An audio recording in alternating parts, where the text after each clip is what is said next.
Hello, my friends, and welcome back to Kev's Hobby Showcase. Of course, Kevin. And today, as you can see by my attire, I am continuing my fan coverage of the New York Giants, my favorite football team. And basically, first thing I need to say is last week's win was, like I said, very unexpected. I was very surprised, very pleasantly surprised, and glad to be proven wrong about this team. I mean, okay, again, one win, they're 2-4. But today they're playing the Denver Broncos in Denver. I mean, that's like wearing the white Giant jersey. Hey, call me a football nerd. Or call me a sports nerd. Yes, I am trying to wear the same color jersey that they're going to be wearing today. I don't. I mean, it's before the game. Actually, it's a couple hours before the game. I figured I'd get this done now. So anyway, like I said, last week was a good win, very good win against the Eagles, very big division rival. Jackson Dart is playing he's playing very well. I mean, is he perfect? No. But he's making plays. He's moving. I mean, there's plenty of times last week I saw him in the backfield and literally should have been sacked, and he just scrambled out of it and threw the ball downfield for completion. I mean, to me, that's like vintage, like Fran Tarkenton for those of you who are old enough to remember, and it's like wow. I mean, that's like gunslinger type, quarterbacking, which I'm not sure we've ever really had on this team. At least not very successfully. I mean, maybe the closest we had was Jeff Hostetler back in the '80s and early '90s. But other than that, I don't really think we really had a gunslinger type quarterback. But then of course now also the big, next big thing on the offense, Cam Scatterboo. Oh my God, this guy. I mean, this he's basically a very good power runner. Um, some of the things that I mean, I don't know. I was about to say some of the things, some of the risks he seems to take, I think are unnecessary. But now that I think about it, no, I don't think they are. I think that's just the way he plays, to be honest. And I mean, is it a little bit reckless? Maybe a little bit reckless, but overall, I mean, it's exciting. It's bringing a lot of excitement. I mean, especially amongst the fan base. I mean, I feel like that's all a lot of the fans have been talking about. Like it's just basically him and Dart since last Thursday, and it's been fantastic. I mean, even the line is. I mean, they're not playing a lot better because like I said, if they were playing a lot better, Dart wouldn't have to scramble out of the backfield. But they are playing better. Sorry about that with the lighting. Yeah, that's better. Yeah. So anyway, so they're not playing a lot better, but they are playing better. And the defense, well, the defense is clicking. I mean, they got this whatever schemes that they're running right now. A lot of like the stunts that they're running with, Thibodeau with Burns. Oh, Burns especially. Burns is starting to have a freaking killer season. I mean, I think he's up to 6 or 7 sacks. I think it's 6. I should have looked at it before I did this, but yeah, I think it's 6 sacks for the season so far, maybe even 7. Again, I should have looked, but yeah, he's having a big season. Also, Abdul Carter is starting to come along. I mean, he's not getting the sacks, but he's getting back there. I mean, his presence is known. I mean, he's making some rookie mistakes, but he's a rookie. So yeah, I see a lot coming from him in the coming years. And of course, Dex is his usual dominant self in the middle, and the secondary stepping up. Cordell Flott. I mean, this is a guy where I mean I've known Giant fans who basically kind of talked down about him. They didn't really think much of him, but from all from all the cornerbacks that they've gotten back, when they drafted him, he might be the only one left. I think maybe him and Banks, and Banks always seems to be in the doghouse. So Deontay Banks. So yeah, it's like but the other guys that they've been picking up that they picked up, Adobe, he's been playing well. Like I said, the whole secondary has been stepping up.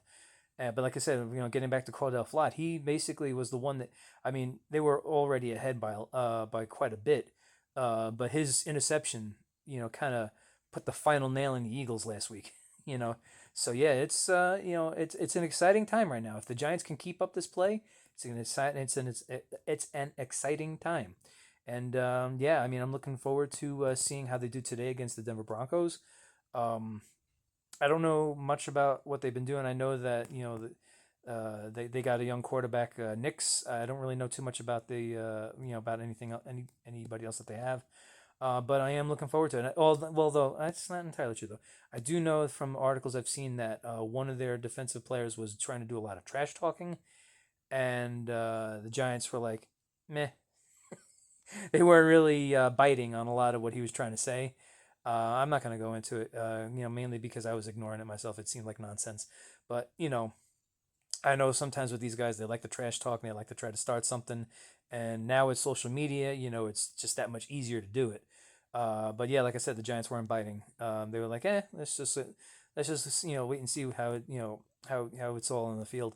And I will say, Jackson Dart handled it like a pro, because instead of trash talking at the press conferences, all he said was that they are about to face a very tough defense, a very tough team, and it's going to be a tough game. So he did the best he can. That's the best you can do, really.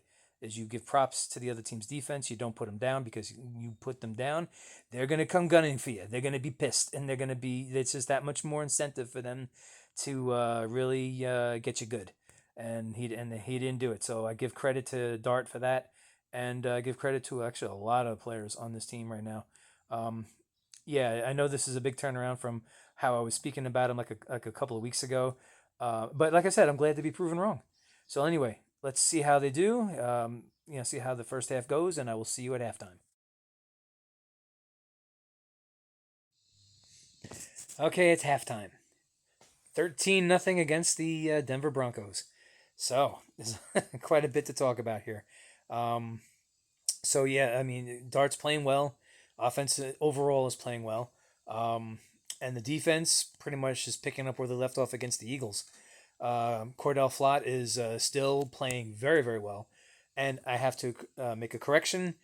His name is not Adobe, it's Adebo. Sorry about that. Not that the players will probably ever see this, but if he ever does, I am sorry.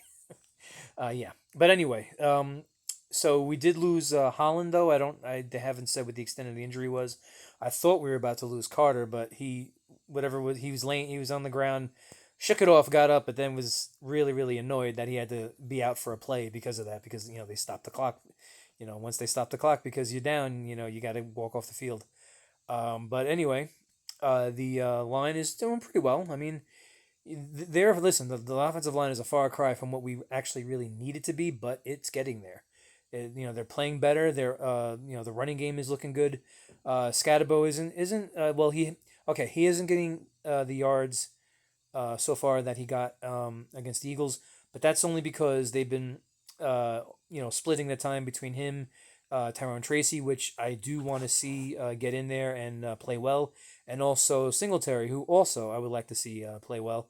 But anyway, let's talk about a few things. So, um, yeah, when I was talking about Dart being like the traditional gunslinger, oh, picked up where he left off on that one.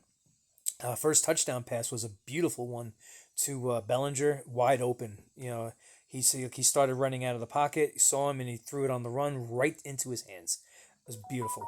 And then there was another one where I think it was on I forget if it was third or fourth down, but again he scrambled and he hit Wandale Robinson. He got him right. I mean, he had to jump for it a bit, but still got him right in the hands. Second touchdown was passed to Scatabo.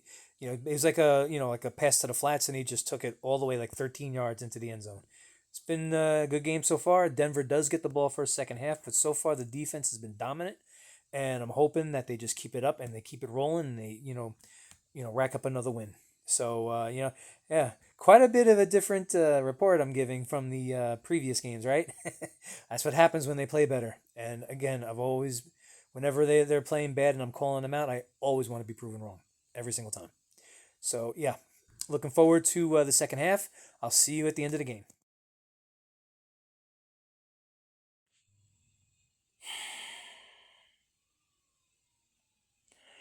33-32.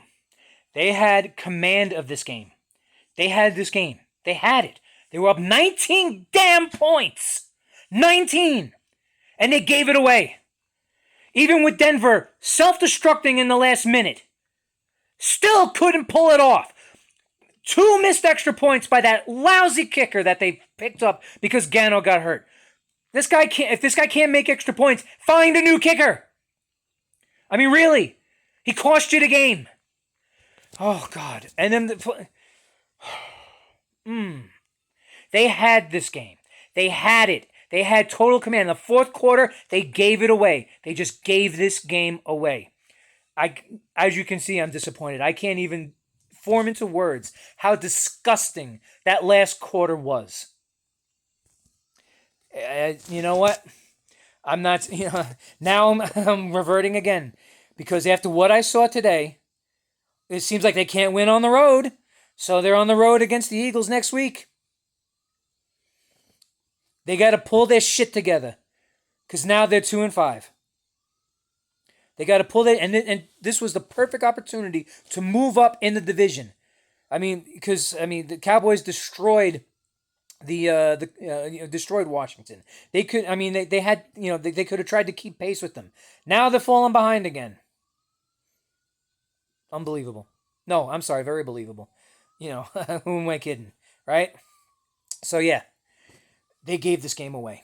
Gave it away. Gift wrapped it and handed it to the Denver Broncos. They just gave it away. Yeah. Well, that's it for today. I'll continue my fan coverage next week against the Eagles.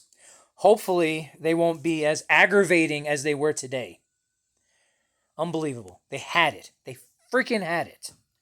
All right, well, like, subscribe, and share, please. I know I'm flying off the handle here, but, I am a fan. So,